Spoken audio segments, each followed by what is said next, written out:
Então aqui, pessoal, só para mostrar quais são esses parâmetros, tá? Esses parâmetros aqui eu peguei do IRF 840, que eu tinha falado antes, tá? Então tem lá, ó, se vocês olharem no datasheet, tem lá, ó, switch on. O que é isso? É quando eu ligo ou eu chaveio, como se fosse ligar o MOSFET, né? Switch de chavear, on de ligar, né? É o momento que eu ligo o MOSFET. Quando é que eu ligo? Quando eu aplico tensão no gate e tenho corrente. Então é nesse ponto aqui, ó, quando a corrente está subindo, tá? Então, assim, ó, o TD-ON a gente chama de turn on time, que é o tempo que demora para ele começar a ligar. Esse MOSFET aqui demora 19 nanosegundos, tá? Então é um tempo muito curto, muito pequeno. Só que isso influencia muito na potência, tá? Na potência dissipada, tá? Então, o TD-ON é o atraso de acionamento, TR é o rise time, né? Que é o tempo de subida. Quanto demora para a corrente subir do valor mínimo para o máximo. Tá? Ele não pega, no datasheet ele não pega de zero, ele pega de 10% até 90%, tá? Porque quando chega aqui em cima pode ser que ele demore um pouquinho mais, né? Ele seja mais abaulado essa curva, né? Quando pega de 10 até 90%, é o ponto que ele mede o TR e o TF, né? E o TD-ON também, tá? E o TD off, então, é o atraso de desligamento, e o TF é o tempo de descida, né? Que é o fall time, né? Então, nesse exemplo ali, ó, eu tenho que o resistor de descida lá, ele é muito grande, então o tempo de queda aqui, o TF, é muito grande, tá? E acaba que dá mais potência no desligamento, tá? Aqui, pessoal, o TF e o TR são iguais, ó, mas não é comum. Geralmente o TF do MOSFET convencional, geralmente ele é um pouquinho, o tempo de queda é um pouquinho maior do que o TR, tá? Isso é o normal, nesses dois aqui que acabou sendo igual. Então agora eu vou pegar e vou calcular alguns valores aí para a gente ver a ideia de grandeza desses tempos aí, tá? O que tem que ficar claro é o seguinte, pessoal. Esse 11 nanosegundos é o tempo máximo que eu. Apesar de não ter o máximo aqui, mas é o tempo em que ele entraria em condições assim ideais, né? Aqui o resistor de gate ele até já indica, ó, 4,7 ohms e um VGS de 10, tá? Deu esse valor aqui, ó. Mas normalmente a gente vai ter que colocar um circuito para acionar esse MOSFET e acaba que esse tempo aqui geralmente fica maior, tá? Mas pode ficar maior. Então vamos lá, ó. Que vamos então calcular então algumas perdas aí, tá? Então aqui eu coloquei aquele mesmo MOSFET de antes ali, com o K5 e o VT3, RDS1 de 100 mili, tá? Com esses parâmetros, e aquela corrente que a gente tinha calculado antes, que era de 1,98 amperes, tá? Então as perdas de condução, elas são causadas pela resistência de condução, tá? Por esse que é RDS-ON aqui, tá?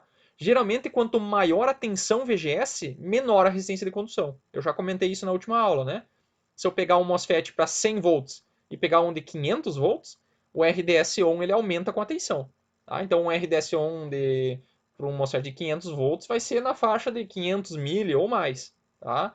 E um de 100 volts vai ser menos de 50 mili, provavelmente. Tá? Então, a perda de condução no MOSFET, pessoal, a gente calcula através como a gente tem uma resistência, né?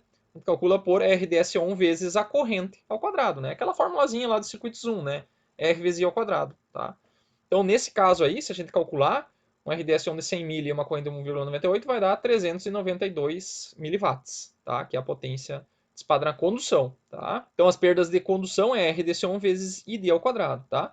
Então, se a gente quer diminuir perda de condução, pessoal, a gente tem que pegar e tentar comprar um MOSFET que tenha a resistência de condução a menor possível, tá? Quanto menor a resistência de condução, menos ele vai dissipar potência, ou seja, menos ele vai esquentar, tá? E se ele esquentar menos, a gente pode usar um dissipador menor, pode ser que economize no dissipador, mas geralmente um RDS1 menor vai ser mais caro. Perdas de chaveamento, pessoal, tá? Então elas são causadas, como eu já comentei, por esse cruzamento aqui, ó, de tensão e corrente, tá?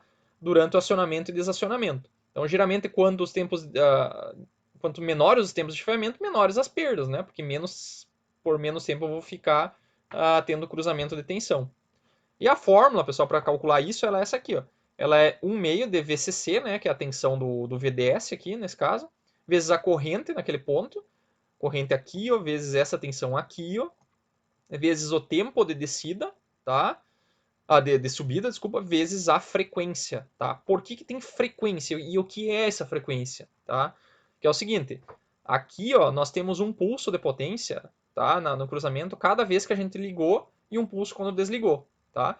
Se a gente pegar e aumentar a frequência que eu fico ligando e desligando, eu ia ter um pulso aqui e um pulso aqui. Digamos, se eu dobrasse a frequência, tá? Eu fizesse isso aqui, ó, e desligasse aqui, ó, e ligasse aqui e desligasse aqui. Tá? Então eu dobrei a frequência. Então eu vou ter mais pulsos dentro de um período, tá? E quando a gente fala de potência, a gente fala de potência média, tá? Então a gente tem que somar toda essa potência e dividir por um período, tá? Então se eu tenho 2 pulsos a mais, eu vou ter o dobro de potência, tá? Por quê? Porque eu dobrei a frequência. Então quanto maior a frequência, maior a potência de chaveamento, tá? Por isso que eu não consigo, pessoal, trabalhar com potências muito altas e frequências muito altas, porque a perda de chaveamento começa a ser muito grande, tá? A perda de condução não aparece frequência, tá? Então ela não depende da frequência, apenas as perdas de chaveamento, tá? Beleza?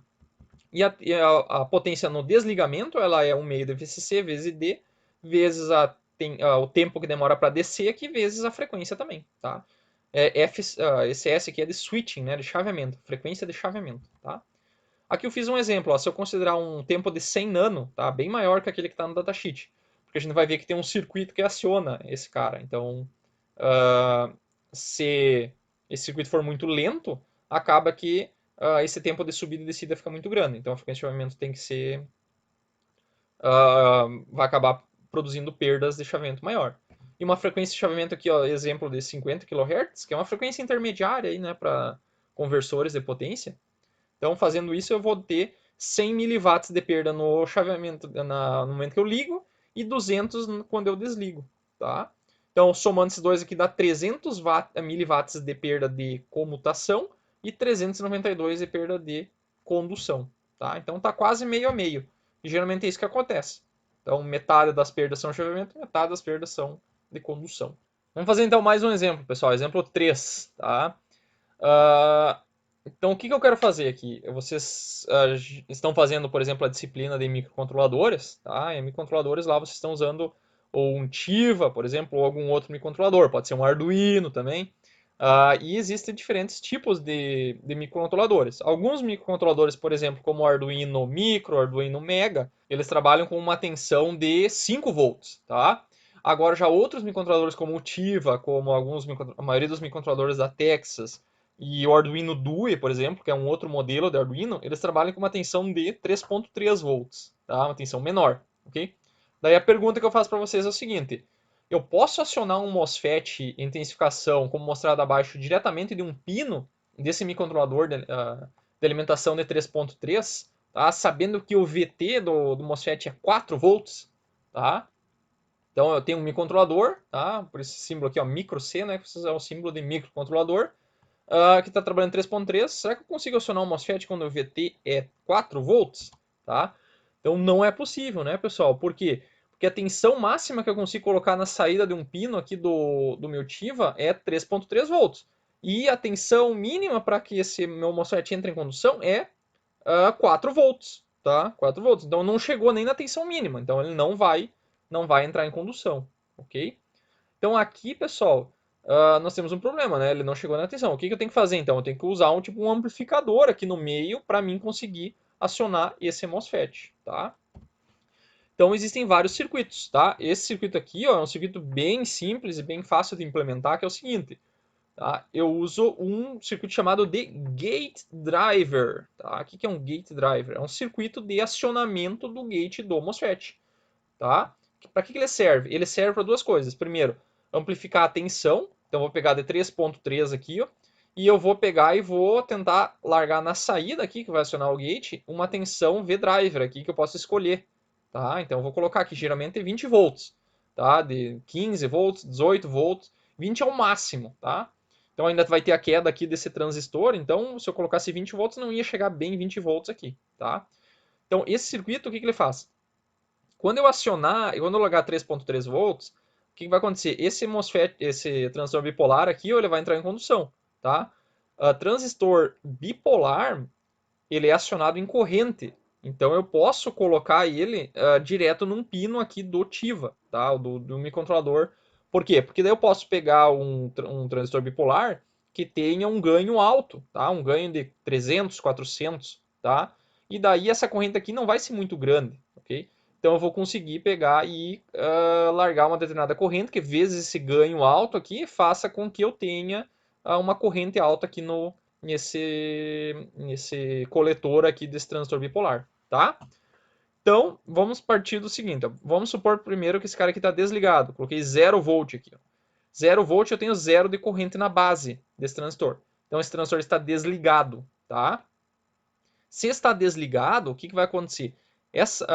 Aqui eu tenho uma tensão, vamos dizer que aqui tem 20 volts, tá? O que vai acontecer? Essa tensão, ó, ela vai produzir uma corrente nesse transistor que vai passar por aqui, ó, por essa base desse transistor bipolar, tá?